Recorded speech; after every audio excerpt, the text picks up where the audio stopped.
it's slightly dangerous terrain, but I can throw one thought out. I looked into this some years ago when the statues started coming down in 2020, and there are some places where I think there was like very weird overreach, and I can understand some places where some locals might have like got resentful about that. If you go to Monument Avenue in Richmond, there are no monuments.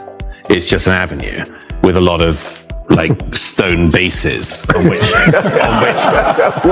you could put a statue at some point, but there aren't. If you're into plinths, it's a great place. It's a lovely place. And in fact, the only statue that is still there is what's his name? Arthur Ashe, the tennis player. Arthur Ashe? Yeah, so there's a big statue of him. It's the only one still standing, and he's got a child kneeling there with a book, and he's got the tennis racket up. And unfortunately, it looks like he's about to beat the child. But it's just. I can. Bill Maher, the sharp-tongued host known for stirring the pot, sat down with a strong panel that included British author and outspoken commentator Douglas Maher. Together, they dove into today's most controversial topics, from how we view history to the challenges of economic inequality and public health. This wasn't just surface-level talk. Their conversation dug into the deep divisions shaping our society.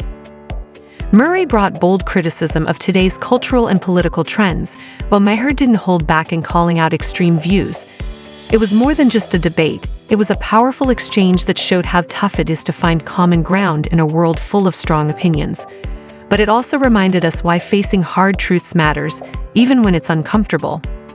Their honest discussion was a call for real, meaningful conversations in a time when so much of the world feels divided and distracted. So, where do we go from here? Only time will tell. Just my point is, I can understand if I were a local, I might have got a bit annoyed about this. Yeah.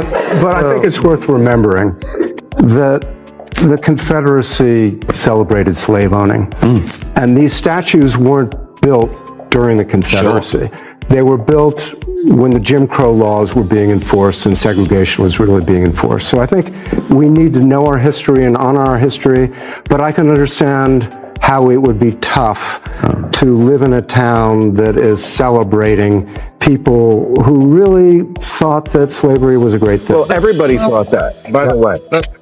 I mean, I agree.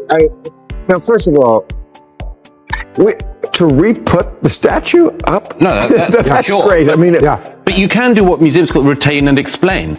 I mean, you say we need to know our history. How are people going to know their history if there's no statues representing anything that happened except for one side? I mean, in most countries, like France, for instance, France said in 2020, the president himself said, we will take down no statues, we need to know all of our history.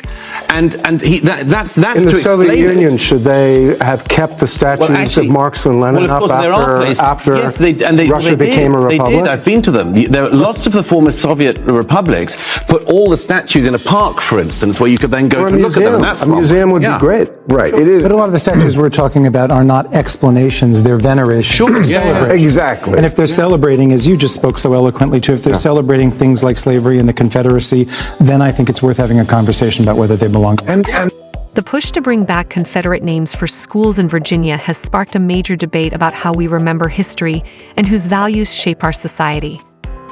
Many see this move as a reaction against efforts to promote diversity, equity, and inclusion.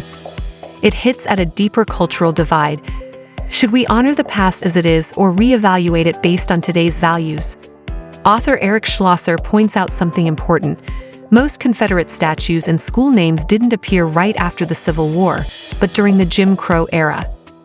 They weren't about honoring soldiers, they were meant to uphold segregation and white supremacy. Still, voices like Douglas Murray and Bill Maher argue that we should keep historical names and symbols, not to celebrate them, but to learn from them. They believe removing these things can erase important context about our past. At the heart of this issue is more than just names. It's about how we deal with a painful history while moving toward a better future. How do we remember the past without celebrating its darkest parts? It's a tough challenge, and one that continues to divide the country. And they were traitors. And they were traitors. This was a war against a secessionist. Yeah, but people also have to remember, I mean, look, there are obviously cases like that, where, like Stonewall Jackson, I don't think you particularly need to have a school named after. But, don't forget in 2020, this rampage went all the way through to any high school named after Thomas Jefferson. Right. Well, so there's a logic, right. and it can get out of hand. And it got out of hand very fast. You were talking about what might happen with the Trump administration. I hope that we're not going to have in Monument Valley the January 6th insurrectionists and what was the guy with the horns? Statues of those rebels. I could see. But he will get them out of jail. Absolutely. Yeah, absolutely. He will pardon them. But I mean, again, on the slavery thing, don't put up statues of traitors who supported slavery, but also teach kids the truth. Yeah. Slavery was a horrible thing that everybody in the world did, including people of color in other parts of the world. It's all through the Bible. Every civilization did it. They didn't even think it was wrong. There's no laws against it in the Bible. There's a lot of laws about it, and nobody ever goes, oh, maybe we should just not do it. Never crossed their mind. Right. Again, teach the whole story would be my absolutely. Okay, cool. So The panel's debate focused on one powerful idea. We need to teach all of history, especially the uncomfortable parts. If we want to truly understand where we are today, we can't ignore things like slavery, injustice, and the hard truths of the past. Douglas Murray made the point that monuments shouldn't be seen as symbols of pride, but as tools to educate. He suggested putting them in museums, adding context, and using them to start real conversations. That way, we face history instead of trying to erase it. Getting rid of the past doesn't fix anything, but understanding it can. By telling history in an honest and balanced way, we give society a chance to heal, grow, and move forward.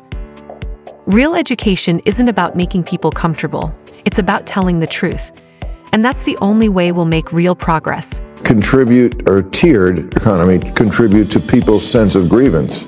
Oh yeah, that's in your book. Yeah, no, I read a lot about that in the book. I think one of the things that's happened to us is our economy has become such an engine of envy, right? Our service economy is tiered in a fine-grained way that it never was before. When I was a teenager and I went to a rock concert, I remember getting up at 3 a.m. and going to the Hartford Civic Center, what it was called at the Who time. were you seeing? I have to know. Queen. And I'll tell you, right, but here's the thing, there were basically 3 sets of seats. There were 3 ticket prices. Right. And if you wanted to sit, as I did, close to the stage, I got 8th row, what you did wasn't shell out $10,000 or more as people do for one of the like 250, 350 prices for a Taylor Swift ticket. You actually went in a quasi-egalitarian way and you stood outside online.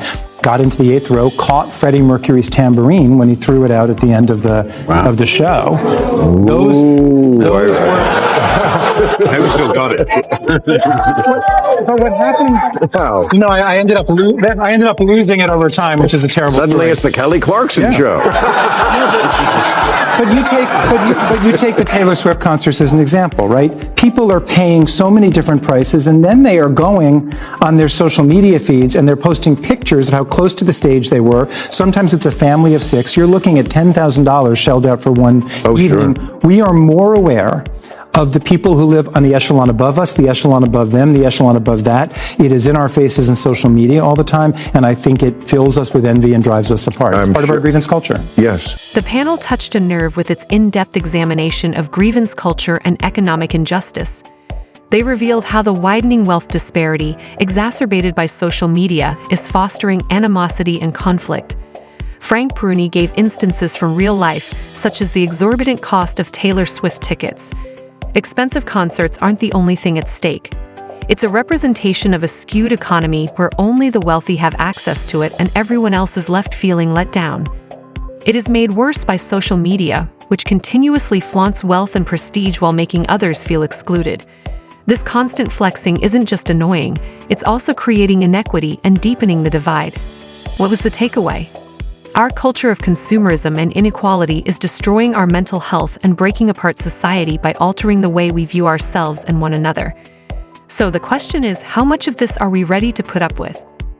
Hit the subscribe button and ring the notification bell if you enjoy this type of unvarnished, honest examination of social, political, and cultural topics.